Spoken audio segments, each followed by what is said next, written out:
Hello everyone, क्या हाल चाल। Welcome to my channel. तो आज की वीडियो में हम डिटेल में बात करेंगे एमबीबीएस इन जॉर्जिया के बारे में और क्या आपको जॉर्जिया से एमबीबीएस करना चाहिए या नहीं करना चाहिए। बट आपको ये जान के हैरानी होगी कि हर साल 5,000 प्लस बच्चे जॉर्जिया में एमबीबीएस करने के लिए जाते हैं और आज की वीडियो हम ये समझेंगे उनका ये डिसीजन सही है या गलत है। हम ये भी समझने की कोशिश करेंगे कि क्या एनएमसी के गाइडलाइन पे खरे उतरते हैं ये यूनिवर्सिटीज जो जॉर्जिया में है या नहीं। इस पे भी हम डिटेल में बात करने वाले हैं। तो इस वीडियो को एंड तक जरूर देखिएगा और फिर डिसाइड कीजिएगा कि आपको जॉर्जिया में एडमिशन लेना चाहिए या नहीं लेना चाहिए। और अगर आपको ऐसा ही डिटेल वीडियो किसी और कंट्री के बारे में चाहिए तो कमेंट सेक्शन में मेंशन कीजिए उस कंट्री का नाम, हम उस पर भी एक डिटेल वीडियो बना देंगे।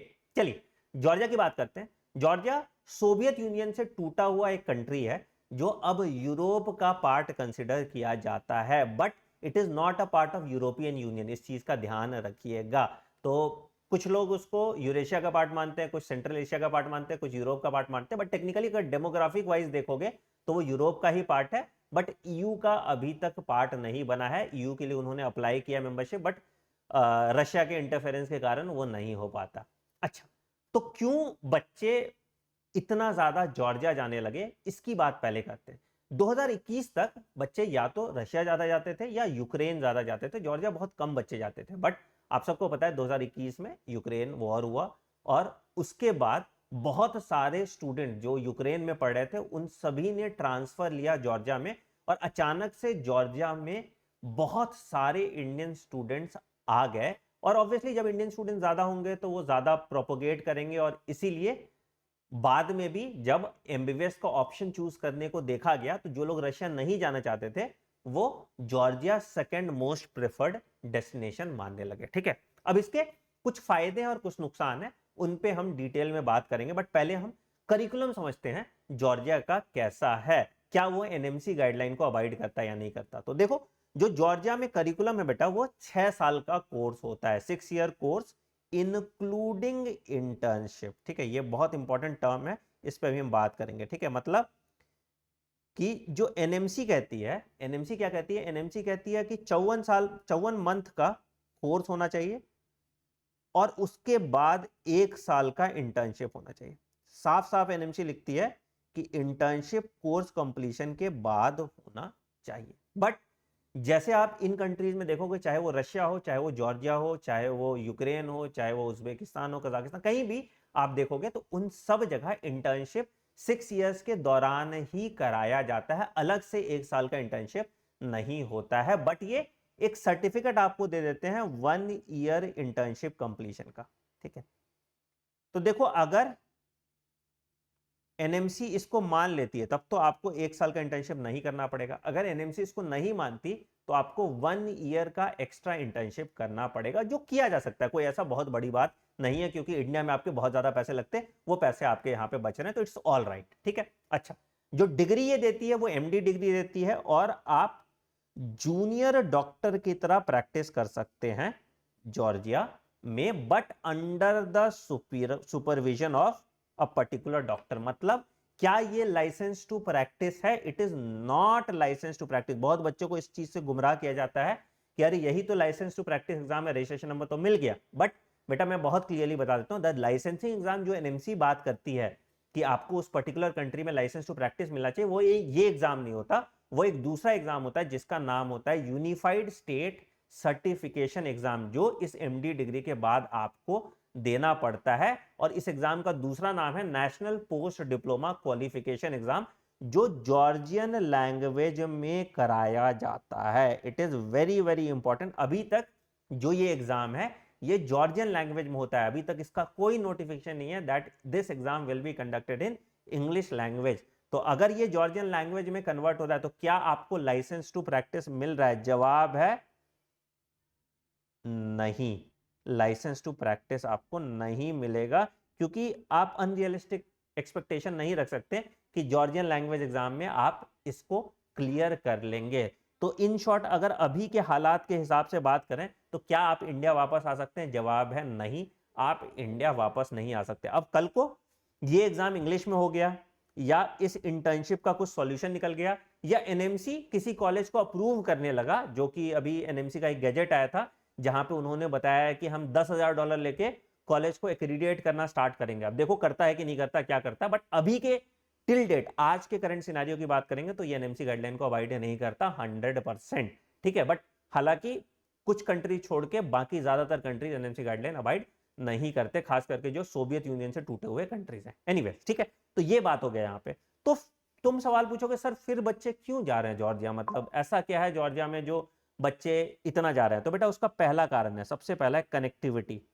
एक्चुअली क्या है कि Georgia is very well connected to India. अब डायरेक्ट फ्लाइट है जॉर्जिया के लिए, ठीक है। इंडिगो की फ्लाइट होती है, बहुत सस्ती होती है, 20-22 हज़ार की फ्लाइट होती है, ठीक है। और टूरिज्म के लिए भी इंडियंस बहुत आते हैं जॉर्जिया।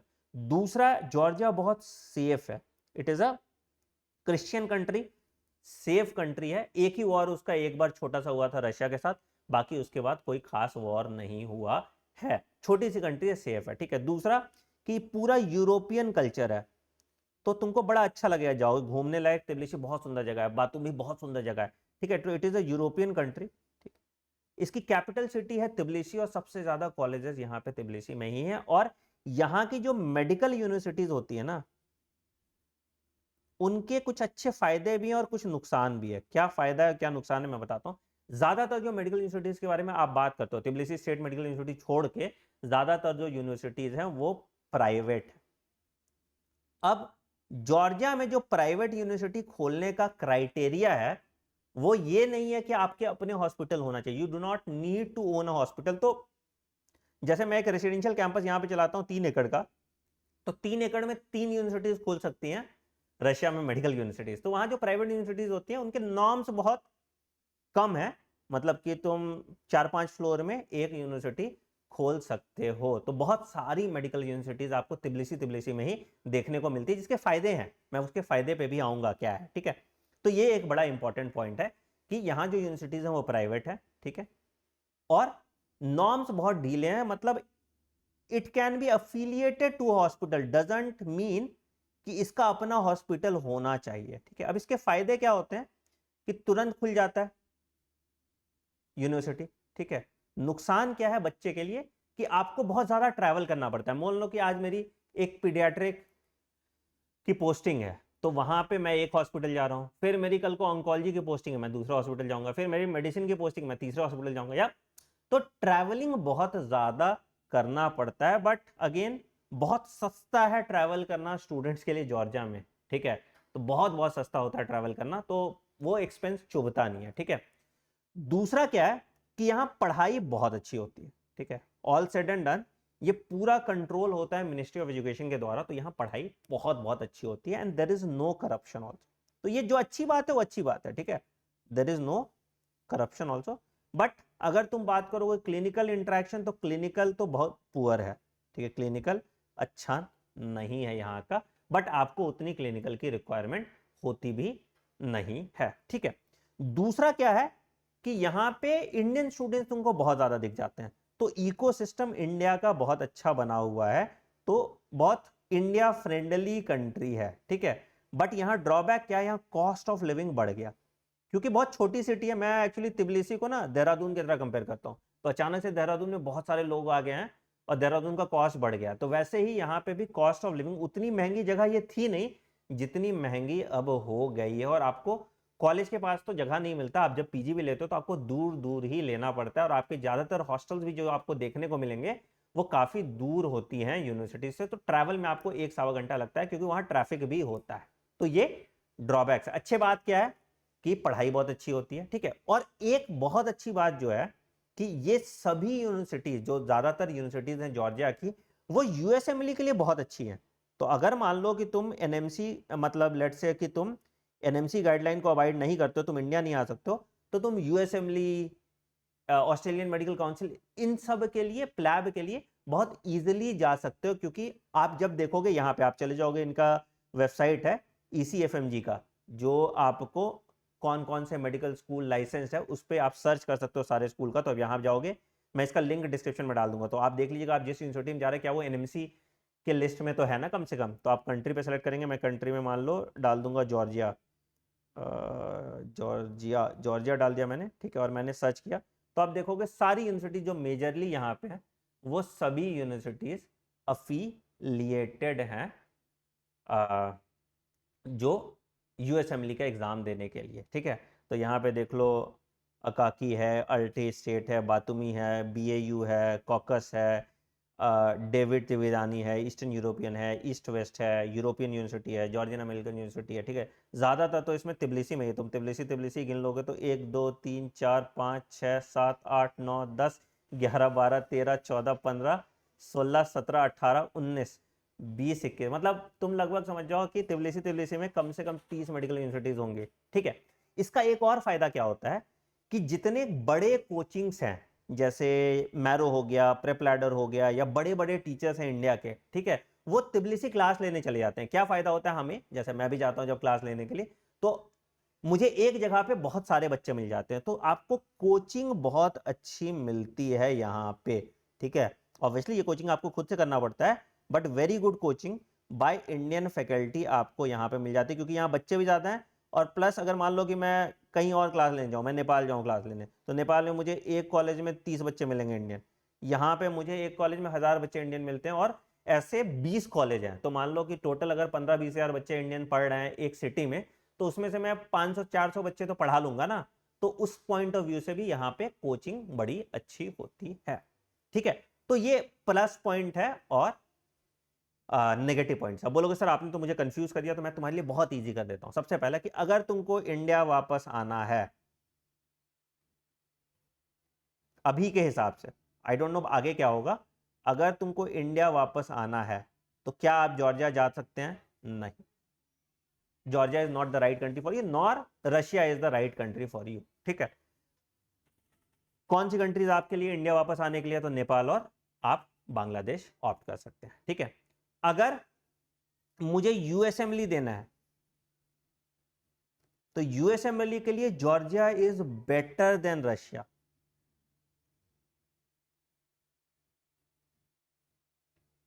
ठीक है।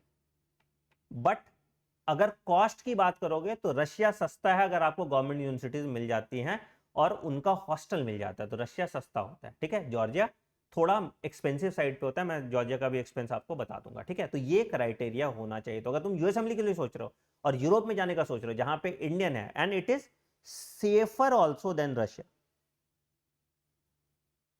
ठीक है। तो अगर आपको रशिया जाने का सोच रहे हो, थोड़ा बजट बढ़ा लो, तो बेटर है कि तुम जॉर्जिया चले जाओ रशिया से, क्योंकि रशिया का यूएसएमएलई पाथवे भी बहुत बढ़िया नहीं है। चल, ठीक है। क्या फीस होती है और क्या चीजें मुझे ध्यान में रखनी चाहिए इसमें एडमिशन लेने के लिए? तो देखो यार, मोर और लेस ज्यादातर यूनिवर्सिटीज एक जैसी ही हैं, सब डब्बा यूनिवर्सिटीज हैं, और सब जगह मोर और लेस एक ही जैसे क्वालिटी के टीचर पढ़ाते हैं। But teachers are very well versed in English, अच्छी इंग्लिश बोलते हैं, अच्छी पढ़ाई होती है, ठीक है।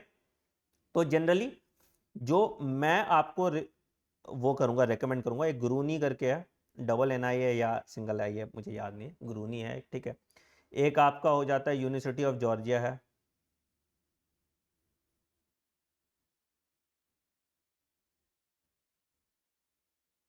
एक आपका एसयू है, ठीक है। ये सब तिब्लिसी में है। मैं बातूमी आपको रेकमेंड नहीं करूंगा जाने के लिए, क्योंकि तिब्लिसी डायरेक्ट कनेक्टिविटी सब कुछ ठीक है, दुनिया भर की यूनिवर्सिटी तिब्लिसी में ही है, तो क्यों जाना बातूमी, बेटर है यहीं से कर लो, ठीक है। हॉस्टल आप सिर्फ 1 साल का लीजिएगा, ठीक है। हॉस्टल सिर्फ 1 साल का लीजिए, उसके बाद आप शिफ्ट टू फ्लैट। मैं बहुत सोच समझ के बोल रहा हूँ, क्योंकि हॉस्टल महंगे पड़ते हैं और फ्लैट में तुम साथ रहोगे तो तुमको सस्ता पड़ जाएगा, ठीक है।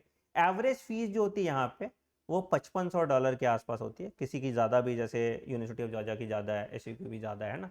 तो एवरेज फीस जो है वो $5500 है। तुमको जो कॉलेज थोड़ा ठीक ठाक दिख रहा है ना, जो सबसे सस्ता फीस का दिख रहा है, आप उस कॉलेज में एडमिशन ले लीजिए। और रहने का कॉस्ट अप्रोक्सीमेटली तुम्हारा $2500 आएगा। अगर हॉस्टल ले रहे हो तो लगभग $3000 आएगा फर्स्ट ईयर, और सेकंड ईयर ऑनवर्ड सस्ता होता है, ठीक है। फिर मिनिस्ट्री ऑर्डर होता है, इसमें वीजा होता है। पहले जॉर्जिया में वीजा का दिक्कत था, अब वीजा इशू भी रिजॉल्व हो गया, वीजा नहीं दिक्कत होता है, ठीक है। तो ये चीज भी आपके प्लस पॉइंट में आ जाती है, ठीक है। तो बहुत क्लियर तुमको मैंने सिंपल शब्दों में समझा दिया। अगर आपको इंडिया वापस आना है तो मत जाइए जॉर्जिया। अगर तुमने बैकअप में यूएसएमएलई, डीएचए, प्लैब वैब रखा है तो रशिया से बेटर है कि तुम जॉर्जिया चले जाओ। और प्राइवेट यूनिवर्सिटीज हैं, उसके अपने ड्रॉबैक्स हैं, बट इवेंचुअली तुमको क्वालिटी ऑफ एजुकेशन रशिया से बेटर ही मिलेगी यहाँ पे, क्योंकि they are more acquainted towards the European standards. ठीक है, तो अगर आपको जॉर्जिया में एडमिशन के लिए कोई भी हेल्प चाहिए होगा तो इस नंबर है 9007002666। ठीक है, अगर आप ग्रूनी में या किसी भी यूनिवर्सिटी ऑफ जॉर्जिया या एसयू में कहीं भी असिस्टेंट चाहते हैं एडमिशन के लिए, या किसी और कॉलेज में भी, तो इस नंबर पे कॉल कर लीजिएगा। My team will help you with your admission, और बिल्कुल जो आपको बिना हिडन कॉस्ट के जो एडमिशन होता है वो करा के दिया जाएगा, ताकि आपको कोई दिक्कत नहीं हो। मैं जॉर्जिया बहुत जगह पढ़ाने भी जाता हूँ, तो आपको मुझसे मुलाकात भी होती रहेगी जॉर्जिया में। और जो बच्चे इंडिया के ऑलरेडी जॉर्जिया में पढ़ रहे हैं उनको भी मैसेज होगा, बेटा प्लीज़ आप यूएसएमएलई पे फोकस करना अभी से स्टार्ट कर दीजिए। मैंने एक सेमिनार भी लिया था तिबलिसी में, और मैं बच्चों से बात कर रहा था। ज़्यादातर बच्चे जिनको यूएसएमएलई का फुल फॉर्म तक नहीं पता था, कैसे अप्लाई करने हैं। सबको लग रहा है कि अरे मैं पहले एमबीबीएस करूंगा फिर यूएसएमएलई की तैयारी करूंगा। आप यूएसएमएलई स्टेप 1 आपके फर्स्ट प्रॉफ एग्जाम के बाद दे सकते हैं। तो do not waste your time, start preparing for USMLE. USMLE पे अगर आपको डिटेल वीडियो चाहिए तो कमेंट सेक्शन में मेंशन कर दीजिएगा, मैं उस पर भी एक डिटेल वीडियो बन जाऊंगा। तो this is my breakdown of MBBS in Georgia. अच्छी बातें भी मैंने आपको बता दी, बुरी बातें भी बता दी। अब डिसीजन लेने का काम आपका है कि आप एडमिशन लेना चाहते हैं या नहीं लेना चाहते। On that note I am ending video. Video पसंद आया तो वीडियो को लाइक कीजिएगा, चैनल पर नए चैनल को सब्सक्राइब कीजिएगा। और कोई बच्चे जो जॉर्जिया से पढ़ रहे हैं एमबीबीएस, कुछ कॉलेज जरूर रेकमेंड कीजिए बच्चों को जहां वो जाके एडमिशन ले पाए। Thank you.